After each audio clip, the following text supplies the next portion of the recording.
un voto de confianza para publicar este libro y haber contado en todo momento con su valiosísimo apoyo. Por favor, senador Gil Elorduy, transmítale al senador Jackson mi más sentido agradecimiento. A la maestra Elbester Gordillo, presidenta del Sindicato Nacional de Trabajadores de la Educación, por el impulso que me ha dado en esta difícil carrera y por sus palabras, que si a veces han sido duras, me han enseñado a ver que no hay problema, por difícil que sea imposible de superar. También le ruego a los miembros del Comité Ejecutivo Nacional del CENTE que me acompañan esta noche, que le hagan llegar mi mensaje a la maestra con el cariño de siempre. Al licenciado Saúl Juárez Vega, director general del Instituto Nacional de Bellas Artes, por haberme abierto las puertas de este magnífico recinto para la presentación de este libro.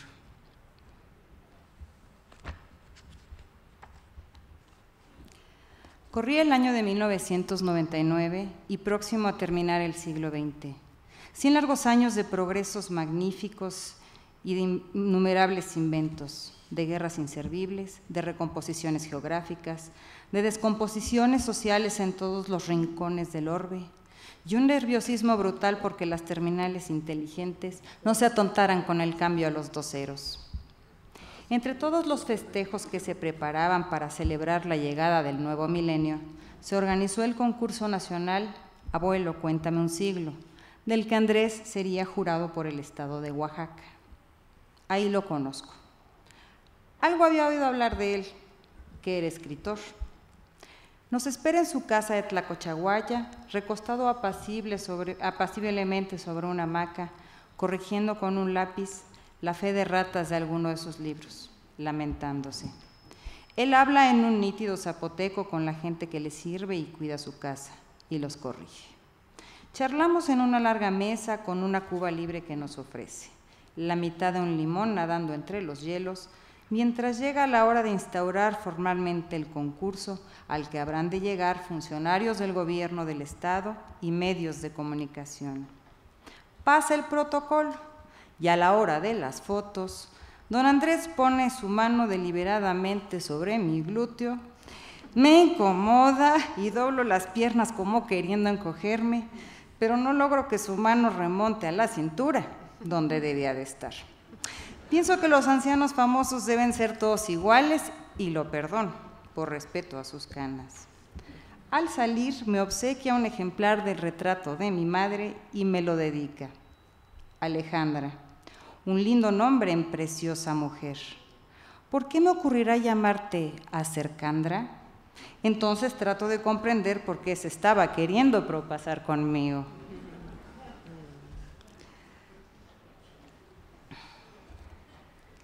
Me vuelvo a reunir con él. Ya me ha escrito el prólogo de mi obra primigenia, colmándome de elogios que me hacen sollozar, y me sugiere ahora escribir su vida. Hacer su biografía, como la de mi abuelo. Mis recuerdos son desde mis 5 años de edad. Sé 87 años de la historia de México, de la cual soy testigo y en ocasiones protagonista. Naturalmente me espanta, me horroriza, porque pienso en el colosal trabajo que me espera. Pero luego accedo, porque él es él, como Antonieta Rivas Mercado, mi mecenas. Lo invitamos a comer en agradecimiento al bello proemio que me escribió. Bebemos hasta acabar todas las botellas, las de los aperitivos, las del intermedio y los digestivos. Todos terminamos en una embriaguez total, excepto él, que se levanta sin trastabillar, se pone su sombrero y se despide inmutable. Ahora me queda claro por qué cuando Fernando Benítez lo retó a un duelo para ver quién resistía mejor los embates del alcohol, Andrés se concretó a decir, no quiero que mueras.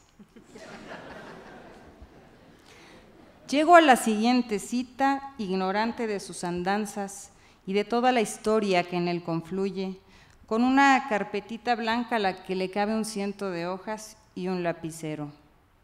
De esas, vas a juntar unas 100, me dice adivinando mi total desconocimiento de su persona, y empieza a contarme sobre su infancia.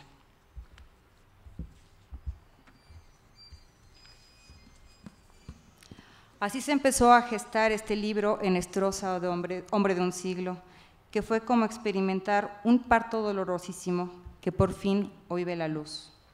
Una obra que a la par va recorriendo la vida y la obra del maestro, con los acontecimientos más sobresalientes que han conformado la historia de nuestro país a lo largo de un siglo.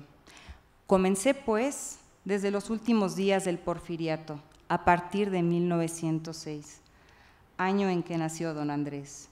Y en ese inicio fui descubriendo al hombre que dice y predica. Muy pobre fui de niño, de joven y de hombre. Si algunos bienes alcancé más tarde, más me apena que me ufana. Ante la pobreza ajena lloro, tal vez porque la mía propia nunca me alteró. Al tiempo, empecé a ver la transformación radical que sufrió el país gracias a la Revolución Mexicana, que derribó el antiguo andamiaje político y social de exacerbado autoritarismo para construir uno nuevo, con mayores y mejores oportunidades para todos los mexicanos. Al momento de llegar junto con don Andrés a la Ciudad de México en 1922, me quedé prendada de esa parte de la historia al ver el fuerte impulso que se le daba entonces a la educación, al arte, al rescate de las tradiciones culturales y donde el comercio, la industria y el transporte iban conformando un país que se antojaba progresista.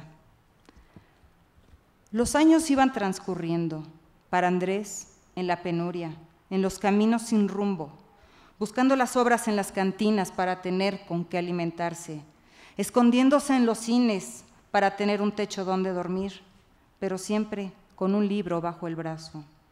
De ahí, una de sus primeras lecciones. Tengo nostalgia de las azoteas, de la pobreza y de la carencia más absolutas, porque me hicieron fuerte, porque me hicieron ver la realidad de su tamaño, porque le peleé a la vida y le gané. Esa es la suma verdad y al poco tiempo la suma belleza. Llegamos a la etapa de la institucionalización de la Revolución Mexicana y me sorprendí del crecimiento que experimentaba México en lo económico y lo social. Vi épocas de grandeza y esplendor que colocaban a nuestro país como modelo de desarrollo. Ahí transcurría la vida de Andrés como funcionario público en el departamento del Distrito Federal, infranqueable a su honradez, y luego en el Instituto Nacional de Bellas Artes, entregado a sus tareas, apasionado por la literatura, con incontables publicaciones en libros, en revistas, en periódicos, empecinado en darle al pueblo el otro pan que le hace falta, la letra. Era una delicia ver a México crecer, expandirse con magníficos conjuntos residenciales, ser sede de unos Juegos Olímpicos, de 2 campeonatos mundiales de fútbol y seguir al maestro Enestrosa en sus 2 diputaciones federales, en el Senado de la República, intachable, honesto, y dolerme como él de la situación que empezaba a vivir el campo, el indio, al que no le había cambiado su suerte en siglos, pero a quien le había llevado a escuela, libros, una bandita de guerra y oírlo decir. El problema del indio no es de filantropía, de beneficencia, no es un problema de leyes, ni siquiera educativo. Su problema es económico, el que una vez resuelto, todo le vendrá por añadidura. Pero México me fue cambiando. Ya había nacido yo y recuerdo cómo era, vigoroso, pujante, ya sobrepoblado.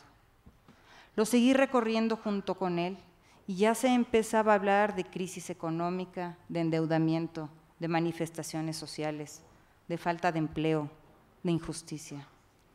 Andrés empezaba a lamentar de que ya no existía más su cielo azul, inmaculado, de que ya no gozaba más de sus mañanas pueblerinas, de que la ciudad se estuviese llenando de adefesios sin ton ni son para acabar con su fisonomía. En contraparte, me fue regalando sus escritos, aquellos en los que siempre aparecían los nombres de Benito Juárez, de Francisco Zarco, de Ignacio Manuel Altamirano, de próceres de la historia patria que me infundían ánimos para creer que si hubo grandes artífices de la historia, podía seguirlo habiendo, porque como dijo Justo Sierra, el vientre de México no se cansa de parir héroes. El país siguió su curso y la vida de Andrés empezó a experimentar la gloria de sus reconocimientos, de sus medallas, de homenajes que se sucedían casi ininterrumpidamente por sus méritos legislativos, por su lucha en favor de los derechos humanos, por su prolífica obra periodística y literaria, por 50 años dedicados a la labor docente, por sus aportaciones al acervo cultural de la Ciudad de México, por ser un hombre distinguido en grado eminente como servidor de la patria y de la humanidad, como reza su máximo galardón, la medalla Belisario Domínguez, a lo que él me respondía: soy un hombre que se ha salvado del anonimato gracias a su persistencia. Pero el México que seguía lloviendo se me fue desbaratando, y a las palabras que empezaban a hacernos tan usuales se vinieron a agregar unas peores, las del crimen organizado, los escándalos de corrupción, los linchamientos, la complicidad, el lavado de dinero, la impunidad, el secuestro, la inseguridad, el narcotráfico. Y aquel país que alguna vez vi progresista, con toda la riqueza que tienen sus hombres y mujeres, en sus recursos naturales, se me fue deshilachando entre las manos, y en los rostros antaño sonrientes, de pronto observé una expresión de angustia, de zozobra, y percibí el dolor profundo que todos sentimos por la marcha de este país. México es grande por su gente, por su historia, por sus costumbres, por sus tradiciones. Y me fue más grande aún cuando hice este largo recorrido con don Andrés, porque descubrí en su vida y en su obra el único afán de servir a la patria y a su gente, de ser un buen ciudadano. La lección aprendida del maestro no fue solamente el rescatar su profundo orgullo indio, entender la tenacidad de vencer a la pobreza con sus libros como único alimento, reconocer su incuestionable amor a México, admirar la prodigiosa memoria que encumbra sus discursos, la pluma magistral que trascendió en sus artículos periodísticos, en la literatura epistolar, sino el creer que en cada mexicano puede existir un Andrés Henestrosa que nos devuelva la sonrisa perdida, la tranquilidad del alma, la fe en hacer de este un mejor país. Ojalá que después de la lectura de este libro, cada uno de nosotros saquemos al pequeño Andrés que llevamos dentro por el bien de México, porque como me enseñó el maestro, hay un México permanente, fuera de tiempo cuya historia está escrita y solo se van cumpliendo sus capítulos. Un destino que, como dice el himno en un verso religioso, pero ya laico, por el dedo de Dios se escribió. La Ciudad de México, vieja de siglos, no ha dejado de ser la gran Tenochtitlán, pueblo y hombre que tiene un destino que cumplir, una historia previamente escrita, una continuidad en la que todos somos testigos, autores y actores. Gracias, maestro, por sus lecciones, por haberme dado el privilegio de escribir su biografía, por haberme convencido de la grandeza de este país y de sus hombres, por el orgullo que tengo de dejarle a México una deuda más de las que tiene contraídas con los más grandes artífices de la historia, uno de ellos, usted, maestro Henestrosa.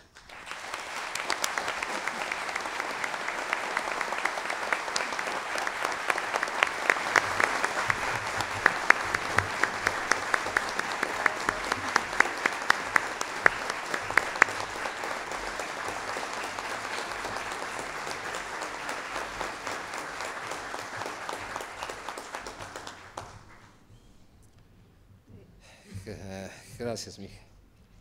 Quiero agradecer muy rápidamente a los brazos ejecutores, tanto del senador Jackson como de la maestra Gordillo, Guadalupe Escobedo y Benilde Sáenz por todo el apoyo que me brindaron, a Blanca Charolet por la magia de su cámara, a Rubén Salazar por todo el esfuerzo en la investigación que hizo, al diputado Guillermo Arechiga, con quien ahorita me encuentro comisionada por su inestimable apoyo, a Jesús García Velázquez por haber estado siempre a mi lado y apoyarme con tanto amor en esta recta final de la carrera, y a todos sus hermanos que hicieron posible ver este video que nos presentaron.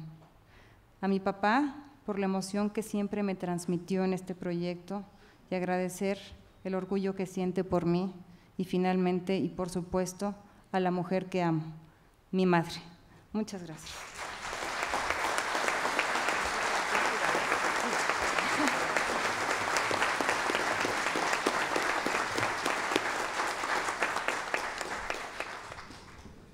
Creo que después de esto ya me puedo morir tranquilo, siempre y cuando sea después de que se corone el América. Este emotivo evento no puede terminar si no se cierra con broche de oro.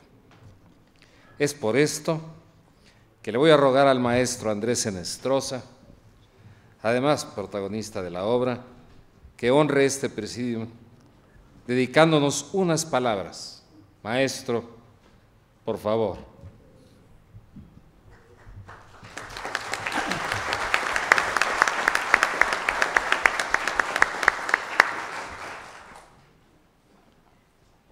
Las palabras que siguen, que van a seguir, no son mías, sino del ecuatoriano liberal Juan Montalvo. Dicen, si mi pluma tuviera don de lágrimas, yo escribiría un libro sobre los indios que aprenden a leer para hacer llorar a la humanidad. Cuando leí esta prosa, ahora 80 años, me vino lo que llamaríamos inspiración de llegar a ser alguien por virtud del libro, del alfabeto. Eran los tiempos de José Vasconcelos, aquel que junto con Justo Sierra quiso redimir al mexicano por virtud de la letra y del libro. Y caminando, me fue creando el sueño de ser alguien alguna vez. Y esta noche, al oír tan bellas mentiras que se han dicho acerca de mí, por instantes he creído que parte de aquel sueño se realizó. Por lo que falta, no tengo 100 años. Como no puedo ser inmortal por mis obras, voy a luchar por serlo en la vida. Vivir muchos años.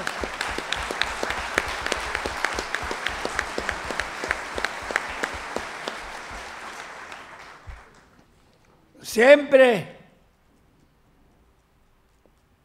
cuando despierto, cuando en vigilia, pienso que alguna vez he de dar con esa palabra, una sola que pueda traducir el pensamiento, el sentimiento que con tanta frecuencia me ahoga. A veces, pronto cumpliré 100 años.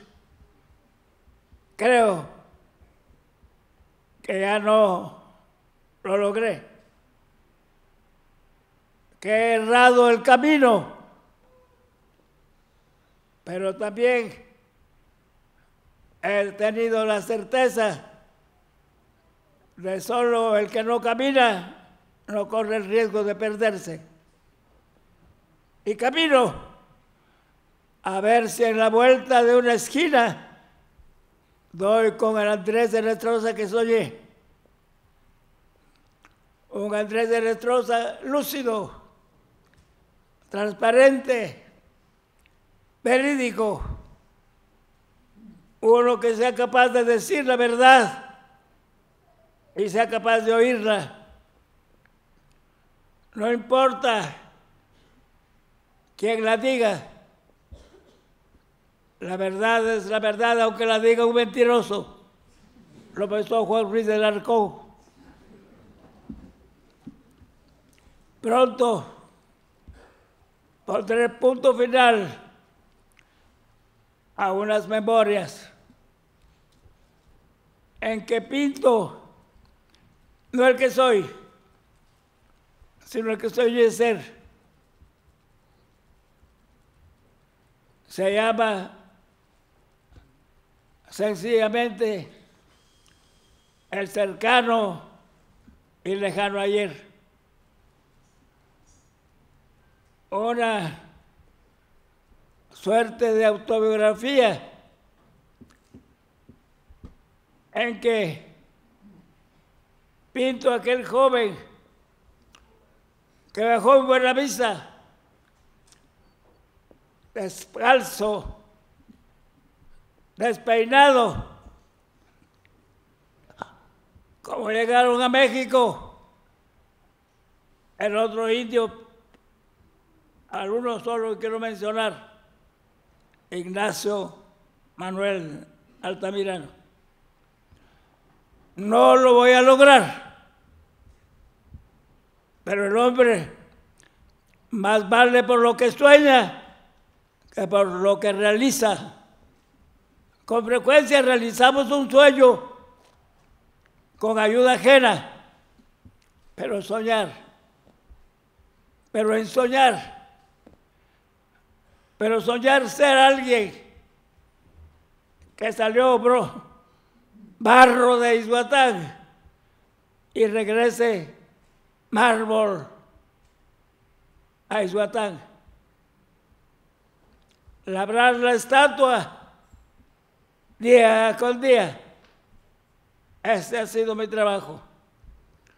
Y como no he podido conseguirlo, por eso vivo. En estas circunstancias tienen a Andrés de Nestroza para el rato. Muchas gracias.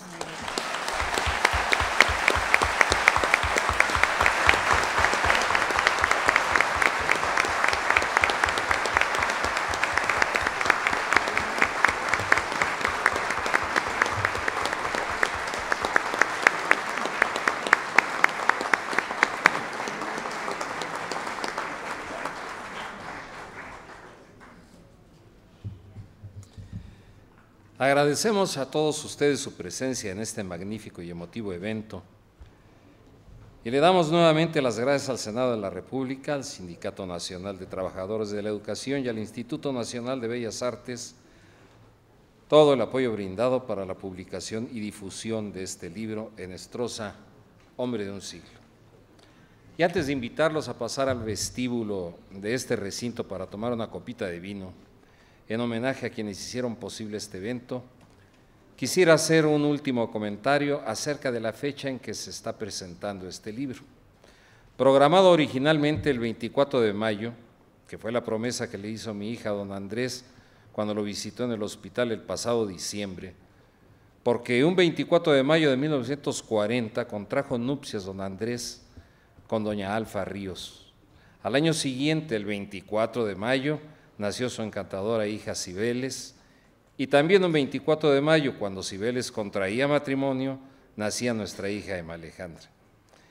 Nos pasamos por 3 días, pero hoy lo festejamos como si fuera 24 de mayo. Muchas felicidades.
Ahora sí los invitamos a pasar al vestíbulo para que nos acompañen al vino de honor y muchísimas gracias por acompañarnos esta noche. Gracias nuevamente.